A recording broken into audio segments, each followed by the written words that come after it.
I love it. I love it. I love it. Look at this. This is the greatest thing I've ever seen. Hey, I'm not surprised. Yo, my homies, let's go. UFC 273, this is a big UFC card. I'm excited to break this one down. Now, two things just before I get into the breakdown. Hashtag 2fight parlays, drop them in the comment section, pure money. And the second thing I quickly want to mention before we get into the breakdown. William Hill, you are a trash can. Bet365, you are a trash can. Man, just before the UFC card started, the last UFC card, right?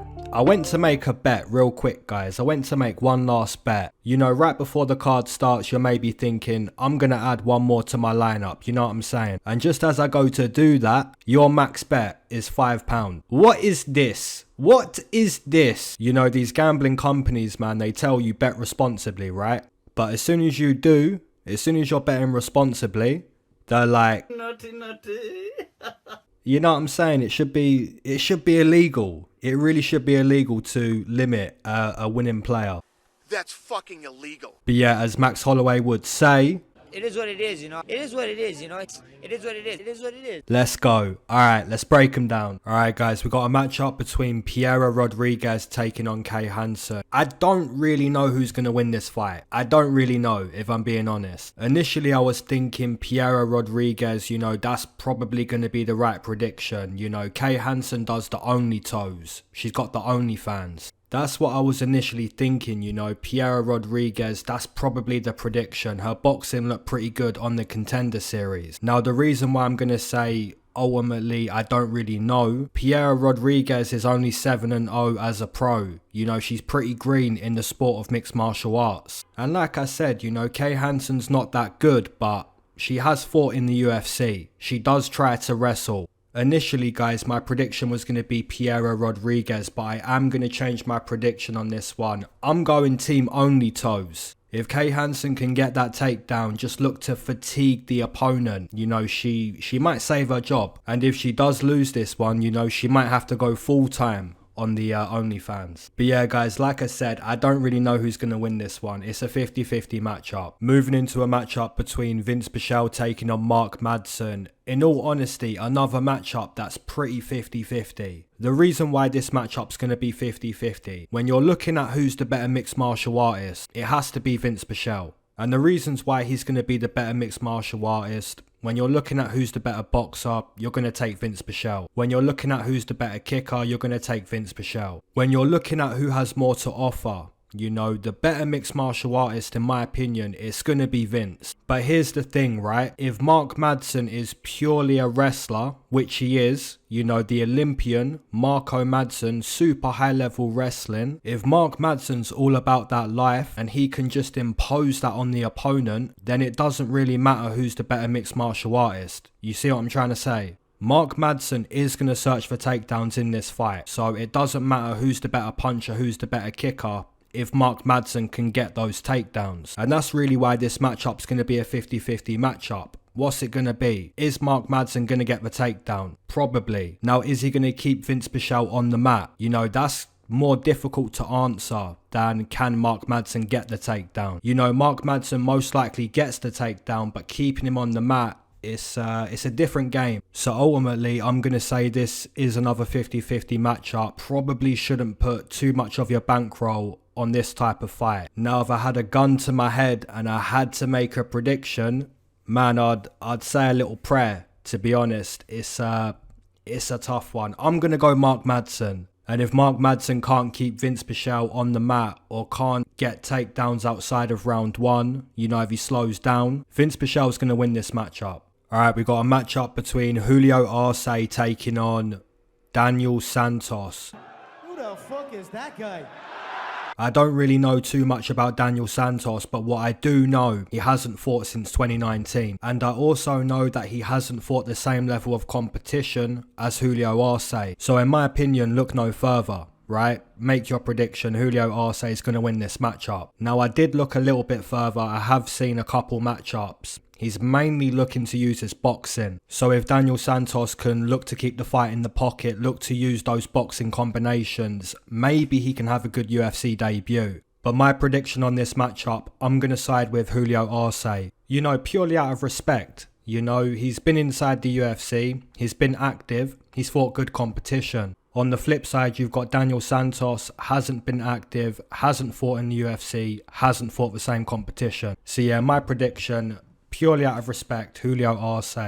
Moving into a matchup between Mickey Gall taking on Mike Malott. Really what you've got with this matchup, guys, is going to be grappler versus grappler. Mickey Gall likes the jiu-jitsu. Mike Malott likes the jiu-jitsu. You've got two grapplers, two jiu-jitsu players. If we're going to speak a little bit about Mickey Gall and what he's not too great at, it's going to be cardio. You know, Mickey Gall kind of slows down a little bit as the fight goes on. We could also say that Mickey Gall hasn't got like good striking. But to be honest, if you look at Mickey Gall in his last fight compared to Mickey Gall a couple years ago, the striking has evolved, specifically the boxing. But really what you've got with this matchup is going to be grappler versus grappler. I don't usually pick Mickey Gall to win a fight, but this time round, guys, I'm going to do it. I'm not super confident making that prediction, but Mickey Gall has been inside the UFC. You know, he's had some fights against some pretty decent competition too. I'm not saying it's going to be impossible for Mike Malott to have a good UFC debut against Mickey Gall. You know, it's jiu-jitsu versus jiu-jitsu. I'm going to side with Mickey Gall. Alright guys, we've got a matchup between Jairzinho Rozenstruik taking on Marcin Tybura. Now I'm going to spark the blunt and I'll tell you why. Marcin Tybura, low key, this is the kid from Charlie and the Chocolate Factory. Let's be honest, right? Look at this. This is Marcin Tybura. I find a golden ticket. Tell me it's not Marcin Tybura. I eat more candy. Oh my goodness, man. Now guys, this is a really good matchup. When you're looking at who's got the death touch, completely obliterate, completely dust the opponent. When you're looking at who's got the ability to do that from a striking standpoint, the answer is going to be Jairzinho Rozenstruik. You know, this guy is super powerful. But when you look at Marcin Tybura and the way he might win the fight, it's going to be the grappling. You know, Charlie and the Chocolate Factory boy is not going to be standing and striking too much with Jairzinho. He does have like a good striking output, but anytime you're striking with Jairzinho, there's a chance you might get knocked out. You know what I'm saying? So really with this one, you know, it's a 50-50 matchup. What are you going to pick? Are you going to take Charlie and the Chocolate Factory to get the takedown? Or are you going to take Jairzinho at some point to potentially knock out Marcin Tybura? And it might not even be a knockout, it might just be significant punches that win the round for Jairzinho. We know what Jairzinho is all about, you know, if he touches the chin, there's a chance you might go to the mat. My prediction on this matchup, guys, I'm going to say Jairzinho Rozenstruik at some point, he's going to spin the jaw of Marcin Tybura. When I see him, I'm going to spin his jaw. I know you could say like Jairzinho was Rozenstruik against Cyril Gane. You could speak about his inactivity, but at the same time you could kind of make the point Marcin Tybura's not going to be moving like a Cyril Gane, which ultimately means there's going to be more opportunities for Jairzinho Rozenstruik to find those big moments. And that's why I'm going to side with Jairzinho Rozenstruik. Alright guys, moving into a matchup between Anthony Hernandez taking on Josh Fremd. Who the fuck is that guy? Originally, Anthony Hernandez was supposed to fight Plessis, and in that matchup, he was going to get completely dusted. Now he kind of has the chance to be the duster, you know what I'm saying? Instead of being the dusty, now you've got a chance to be the duster. You know, this matchup's going to be way easier for Anthony Hernandez than the original matchup. I don't know who Josh Fremd is, so I've had to go watch a little bit of tape. And if you look at his resume, you know it's LFA. Now when you look at the performances, you know the calf kicks are good, the jab's good, the right hand's good, the wrestling's good. All of these things for Josh Fremd look pretty decent. But the level of competition, you know, it's never great. Is he going to show the calf kick, the wrestling, the right hand, the jab? He's going to show all of that. But on the flip side, you've got Hernandez, who does have pretty decent wrestling. So yeah, guys, I don't really know what to think of this matchup. I'm going to side with Anthony Hernandez. Initially, though, you know, you've got the opponent Dricus du Plessis. And in that type of matchup, Anthony Hernandez probably wasn't going to do well. In this type of matchup, you know, it's a much better matchup. Alright guys, moving into a matchup between Garry taking on Darian Weeks. I'm going to spark the blunt for Garry, purely because the UFC debut, you know what I'm saying, total dusteration. You love to see it. Now my prediction on this matchup, I'm going to side with Garry. I think he's a way better striker than Darian Weeks. When you're looking at Darian in his UFC debut, you know, it wasn't a bad UFC debut. He got given a tough opponent on short notice, Bryan Barberena. And recently, you know, you get to see just how good, just how much of a dog Bryan Barberena is. But we already know that, you know, Bryan Barberena, bam bam, guy's a killer. But yeah, what was my point? My point was, looking at Darian in the UFC debut, he got hit with some calf kicks. The striking defense wasn't great. You know, he did land a few decent shots here and there, but the striking defense wasn't the best. And he looked a little bit uncomfortable at times. My prediction on this matchup is going to be Garry by TKO or decision. And one of the main reasons why, like I said, I think there's a big difference in the striking. I think it's going to be way easier for Garry to land his shots, whereas Darian Weeks is going to look a little bit awkward trying to deal with the size of Garry. So yeah, that's going to be my prediction, and I'm pretty confident. And guys, anytime an Irishman gets on the mic and he says, I'm not here to take part, I'm here to take over, anytime that happens, hey, you gotta go with that. You know what I'm saying? Alright, moving into a matchup between Aspen Ladd taking on Raquel Pennington. Now I'm going to spark the blunt, and I'll tell you guys why.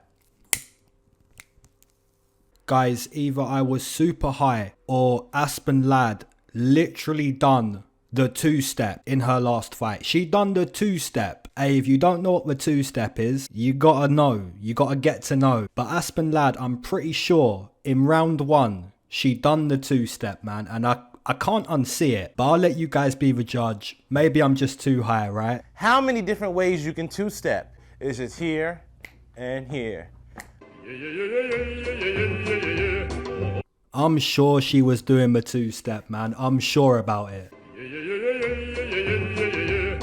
But yeah, guys, looking at this matchup from a striking standpoint, I think Raquel Pennington's gonna box Aspen Ladd's nose off. There's a massive difference in the boxing. You know, Raquel Pennington's got that boxing. Aspen Ladd's got the two-step. You know, she ain't got the boxing. She's got the two-step and the wrestling. You know, if Aspen Ladd can take Pennington to the mat, you know, prove she's the better wrestler, win the fight like that, then all the credit, all the credit. But my prediction on this matchup, guys, I've got to side with Raquel Pennington. Her grappling's good, her boxing's better, her kicking's better, she's got more experience, she's been inside the octagon with champions, you know, Amanda Nunes. Not that she done good against Amanda Nunes, you know, Amanda Nunes broke her nose, broke her face. But if I had to pick who's going to break whose face with the boxing, I'm picking Raquel. So yeah, guys, that's going to be my prediction. TKO or decision. If I had to pick, I'd pick a decision for Raquel Pennington. Man, if I see Aspen Ladd do the two-step, if I see that again, my goodness. Alright, my homies, you know what time it is, man. And if you don't know what time it is, you best get to know.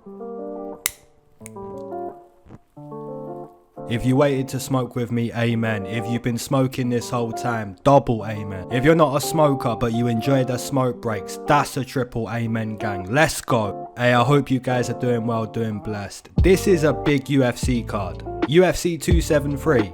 Hey, this is a big one. And of course, yeah, everyone who's in the premiere right now, you guys are legends. Yeah, massive shout out to you guys. Alright, 2 questions on the smoke break. The first question's gonna be, obviously, who's your 2-fight parlay? Drop that in the comment section. And the second question's gonna be, it has to be this question, guys. It has to be this question. Hey, what do you think about Will Smith smacking the out of Chris Rock? Hey, drop that down below. I need to see what you guys think about that. Like, guys, don't get me wrong, yeah? He made a joke about his wife, right? Which caused an emotional reaction from Will Smith. Now, why he's even defending a woman who made him a meme, right? Why he's even defending someone else's girl, that's beyond me. But man, Will Smith, like, at least walk up to Chris Rock and ask him to apologize before you smack the of him, you know what I'm saying? You know, Will Smith, man, on a madness. And to be honest, man, the joke was funny. You know, even Will Smith was laughing at the joke. But then he see Jada was upset, and then he was like, you know what? Let me put some fresh prints on Chris Rock. Didn't even ask Chris Rock to apologise. Come on, man. Don't be putting prints on Chris Rock like that, man. Come on. Alright, my homies, let me know your 2-fight parlays and let me know what you think of that madness. It's the type of matchup you've got to spark the blunt. You have got to spark the blunt with this matchup.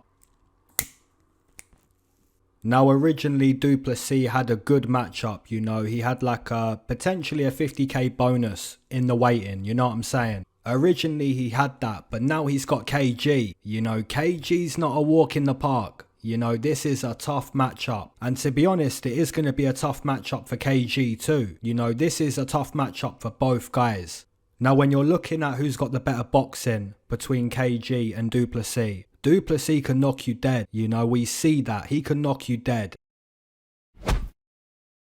But if I had to pick who has the better boxing, I would still pick KG. If you're looking at who's got more experience, who's fought the better competition, who's had bigger moments in their career, again, you've got to go KG. If you want to make a prediction based on logic, I think KG is going to be the pick. But I'm not going to make that prediction. I've taken Du Plessis in both of his UFC fights. I'm riding with Du Plessis. Let's go. You know, Du Plessis, man, super dangerous. Is this a massive step up? You know, is this a massive test? The answer is going to be yes. But if he grapples a little bit with KG, you know, it makes it difficult for KG to find the shots. I think Du Plessis can do well in this matchup. Like I said, guys, originally I was going to take Du Plessis against Anthony Hernandez. This is a more difficult fight, and I'm still going to make that pick. Du Plessis, let's go. Now, looking at the betting line, you've got Du Plessis is a plus 130, plus 140 underdog. I might do it. Maybe. Alright, moving into a matchup between Aleksei Oleinik taking on Jared Vanderaa. Now, guys, I'm just going to be honest on this one. If you're Aleksei Oleinik and you lose to Jared Vanderaa, I'm sorry, but in the bin you go. In the bin you go, my friend. Now, on the flip side, if you're Jared Vanderaa and you lose to Aleksei Oleinik, I'm sorry, but in the bin you go. It's one of those matchups where you don't want to be the loser. You know what I'm saying? Whoever loses this matchup really should get on the mic and just be like, I'm sorry for that. I'm going to leave the UFC. I'll go to Bellator if they accept me. And I know some people might be like, well, Jared Vanderaa took it on short notice. That's a little bit unfair. But Aleksei Oleinik is an old man. You know what I'm saying? You shouldn't be losing to Aleksei. And the same thing, you shouldn't be losing to Jared Vanderaa. Whoever loses this matchup, man, it's a bad thing. Now, if I had a gun to my head and you had to make a prediction, I would honestly say to the person with the gun, like, bro, that's unfair. You know, I've got to try save my life between Oleinik and Jared Vanderaa. That's illegal. If you're looking at evidence where Jared Vanderaa might lose this matchup, you can go watch Spivak take him to the mat, completely dust him. You can watch Romanov take him to the mat, completely dust him. You can make that argument, you know, say Aleksei's going to do the same thing. But I'm not going to make that prediction. I'm going to say Jared Vanderaa keeps this fight standing, hopefully. And if you can keep the matchup standing against Aleksei Oleinik, you should win that matchup. Like I said though, guys, you don't want to be the loser of this matchup. You really don't. You know, losing to Jared Vanderaa, highly embarrassing. Losing to Aleksei Oleinik at this point, yeah, it's not a good thing. Gun to my head, I'm going to take Jared Vanderaa. Don't feel good about it. TKO or decision for Jared. Alright, moving into a matchup between Mackenzie Dern taking on Tecia Torres. I believe this is a pick 'em matchup. You know, how do you really make a confident prediction here? I don't think you can. You know, it's a pick 'em. When you're looking at Mackenzie Dern, you know, the jiu-jitsu, super high level jiu-jitsu. Unless you have like a really good jiu-jitsu background, you probably don't want to grapple with Mackenzie Dern. I'm talking like Amanda Ribas, yeah? Like, you've got to have a really good ground game to grapple with Mackenzie. Now, Tecia Torres does have good experience at the highest level. You know, her wrestling's good, the striking's good, the kicking, mainly the kicking for Tecia Torres. Now, despite being a well-rounded fighter, do you want to still go to the mat with Mackenzie? Probably not. On the flip side, if you're Mackenzie Dern, who isn't a great striker, but the striking has evolved, do you still want to strike with Tisha Torres. You know, Tisha Torres is a really good kicker. So yeah, guys, it's really going to be one or the other. Either Mackenzie Dern gets the fight to the mat, wins that type of matchup, or Tisha Torres probably kicks Mackenzie Dern a little bit on the feet, is able to win with the striking. It's really not a matchup I'd put a lot of money on. I'm going to side with Mackenzie Dern. Whoever shows up on the night, you know, that's going to be the winner. You know what I'm saying? Alright, moving into a matchup between Gilbert Burns taking on Khamzat Chimaev. Oh, Chechen slap, you know, like. Now guys, let me ask you, who's got better striking in this matchup? The answer is going to be Burns, in my opinion. He's got better Muay Thai striking. Now who's got more experience in this matchup? The answer is going to be Burns. Who's got better jiu-jitsu? The answer is going to be Burns. Who's more proven as a fighter? The answer is going to be Burns. Having said all of that, I'm taking Khamzat Chimaev. He's gonna kill everybody. We'll kill everybody. I'll stay here. It's my home. I'm the king here. King in the castle. For everybody, I kill everybody. He's gonna kill everybody. Let's go. Now, jokes aside, guys, there's two reasons why I'm gonna take Khamzat Chimaev. Two reasons. The first reason's gonna be there's a massive size difference in this matchup. You know, Khamzat Chimaev is like a true welterweight, can even compete at middleweight. On the flip side, you're looking at Burns, former lightweight, who doesn't really want to cut weight anymore. Let's be honest, right? Let's just be honest. And that's not to say that Burns hasn't done well competing at 170. You know, the guy's got a title shot. He's done well at welterweight, but there is still going to be a big size advantage for Khamzat Chimaev. Now, the second reason why I'm going to pick Khamzat, he's a much better wrestler than Gilbert Burns. Hasn't got better jiu-jitsu, but wrestling, just pure wrestling, the Khamzat smash. So you've got a much better wrestler who's also much bigger. You see what I'm saying? It's a great matchup for Khamzat Chimaev. So my prediction on this matchup, I'm going to take Khamzat Chimaev. But I will say this though, maybe Gilbert Burns can show us, look, Khamzat Chimaev is pretty good, but he's not Iron Man. He's not going to dominate me the way he's dominated other opponents. So maybe Khamzat Chimaev by decision, potentially good odds. You know, look into it. Alright, my homies, co-main event, we've got the rematch between Aljamain Sterling and Peter Yan. Let's go. Guys, you see the Oscars the other night. I tell you what, Chris Rock, he's got a chin. I've seen chins worse than that. You know, Jason Witt. Maybe that's Chris Rock's UFC debut. You know, Jason Witt, Chris Rock. That's a pretty good fight. I would pick Chris Rock, you know, the chin. But I'm going off topic. What I was going to say was, you know, Will Smith won the Oscar. But really, my man Aljamain Sterling, you know, he really should have won the Oscar that night. Let's be honest.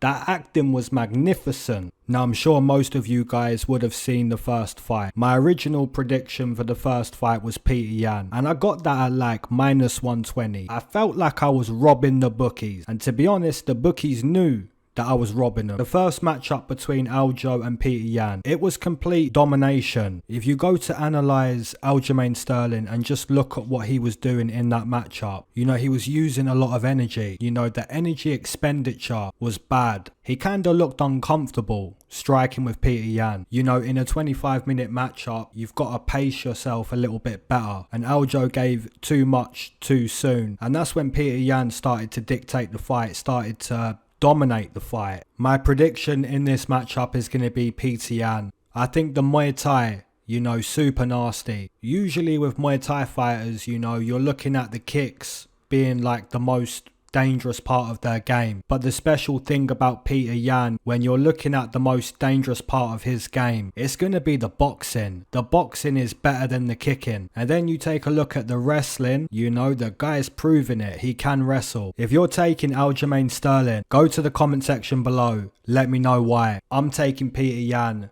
to become the new champion. In my opinion, already the champion. Alright my homies, main event, we've got Alexander Volkanovski taking on the Korean Zombie. If you've enjoyed my breakdown, Khamzat smash the subscribe button, Khamzat smash the like button.